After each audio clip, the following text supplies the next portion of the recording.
Assalamualaikum warahmatullahi wabarakatuh. Perkenalkan, nama saya Sumarmi Pujiastu dengan akhir NIM 154. Di sini saya akan memaparkan hasil analisa saya terkait tugas hukum pemerintahan desa. Untuk mempersingkat waktu, saya akan memaparkan hasil analisis saya. Yang pertama, terdapat perubahan masa jabatan kepala desa menjadi 8 tahun dan paling banyak 2 kali masa jabatan. Perubahan tersebut apakah memberikan stabilitas pemerintahan desa atau melemahkan kontrol demokrasi di desa? Nah, dari pernyataan tersebut saya akan menganalisis sependek pemahaman saya. Perubahan masa jabatan kepala desa menjadi 8 tahun dengan batas maksimal 2 kali masa jabatan telah resmi disahkan melalui Undang-Undang Nomor 3 Tahun 2024 tentang perubahan kedua atas Undang-Undang Nomor 6 Tahun 2014 tentang desa. Adanya perubahan tersebut atau kebijakan tersebut tentunya memicu perdebatan dan menimbulkan dua sudut pandang, yakni menjaga stabilitas pemerintahan atau mempertahankan kontrol demokrasi. Penambahan masa jabatan tersebut bertujuan agar penyelenggaraan pemerintahan lebih berkelanjutan dalam suatu perencanaan, pelaksanaan, dan evaluasi serta pembangunan desa yang lebih optimal. Akan tetapi, dengan penambahan masa jabatan tersebut memicu suatu pertentangan dalam pelaksanaan serta dalam penyelenggaraan kewenangannya. Dengan ini, adanya penambahan jabatan diharapkan kepala desa dapat berkelanjutan dalam program pembangunan berdasarkan rencana pembangunan jangka menengah desa, program-program yang bersifat struktural yang membutuhkan waktu eksekusi yang panjang. Selanjutnya, terdapat hubungan kewenangan antara pemerintah desa, pemerintah daerah kabupaten atau kota, dan pemerintah pusat dalam penyelenggaraan pemerintahan desa. Hubungan kewenangan terkait pemerintahan desa, pemerintahan kabupaten atau kota, dan pemerintahan pusat ialah hubungan sistem pemerintahan tersebut yang saling berkaitan dalam sistem ketatanegaraan dengan prinsip desentralisasi. Dengan berlakunya Undang-Undang Nomor 6 2014 tentang desa sebagai wujud pengakuan dan perlindungan otonomi desa, dan undang-undang tersebut merumuskan penyelenggaraan urusan desa dan BPD. Secara administratif, pemerintahan desa menjalankan tugas yang diberikan oleh pemerintah daerah yang meliputi hak asal-usul, kewenangan lokal swakala skala desa, dan kewenangan yang ditugaskan dari pemerintahan pusat atau daerah. Kewenangan pemerintahan desa, pemerintahan daerah atau kota merupakan kewenangan yang melakukan pembinaan dan pengawasan terkait penyelenggaraan kewenangan desa yang menyangkut administrasi, penyelenggaraan pembangunan, pemberdayaan masyarakat, dan keuangan.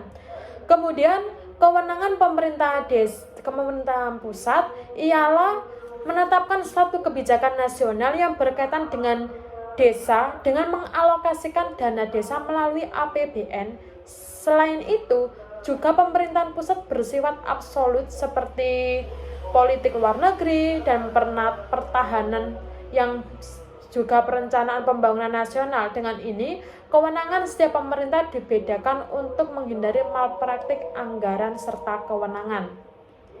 Dalam hal ini, setiap pemerintahan memiliki hubungan pembinaan, pengawasan, dan sinkronisasi kebijakan. Seperti pada pemerintahan pusat bertindak sebagai regulator makro dan penetapan kebijakan nasional.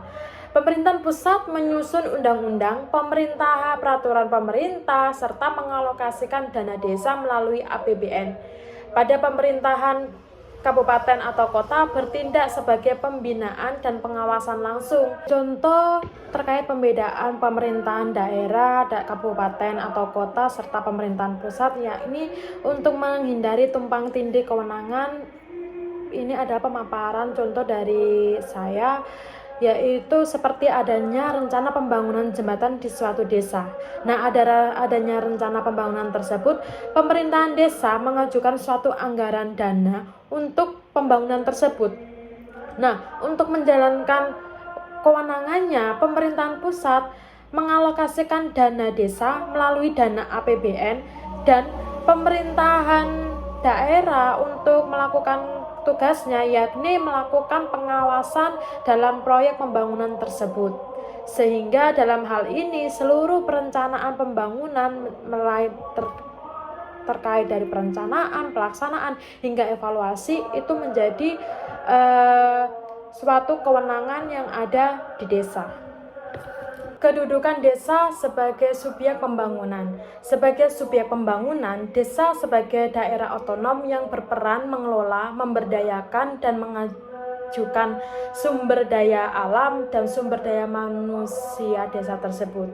Pemerintahan desa juga berperan penting dalam subjek pembangunan dan penyelenggaraan pemerintahan untuk mewujudkan dan menciptakan kesejahteraan masyarakat desa.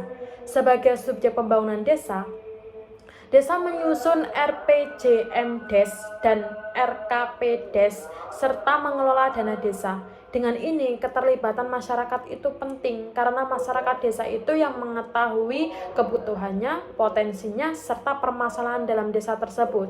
Nah, kedudukan di desa di sini selain sebagai subjek pembangunan juga sebagai pemilik modal, perencanaan, sekaligus eksekutor yang mengarahkan pembangunan sesuai dengan kebutuhan.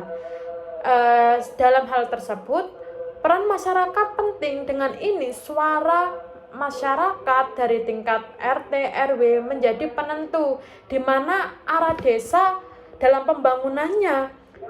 Secara finansial, adanya dana dari dana desa dan alokasi dana desa memberikan desa itu sebagai desa yang mandiri, sehingga desa tidak terus-terusan meminta bantuan ke pemerintahan desa untuk menyelesaikan masalah yang berskala kecil.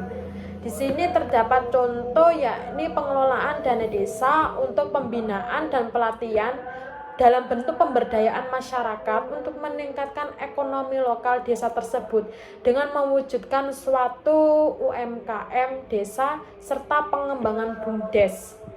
Selanjutnya terkait otonomi desa, berarti desa bebas sepenuhnya dari pengawasan pemerintahan daerah.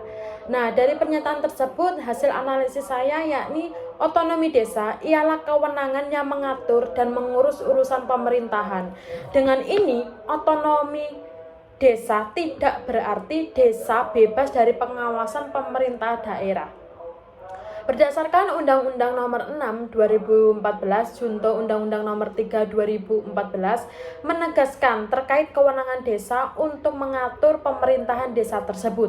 Pemerintahan daerah diberikan kewenangan oleh undang-undang untuk melakukan pengawasan preventif untuk membina dan mengevaluasi rencana peraturan desa sebelum ditetapkan, melakukan pengawasan resepsif dengan cara meneguhkan atau membatalkan peraturan desa jika terbukti melanggar kepentingan umum atau peraturan yang lebih tinggi. Dalam pasal 1 ayat 3 Undang-Undang Dasar Negara Republik Indonesia tahun 1945,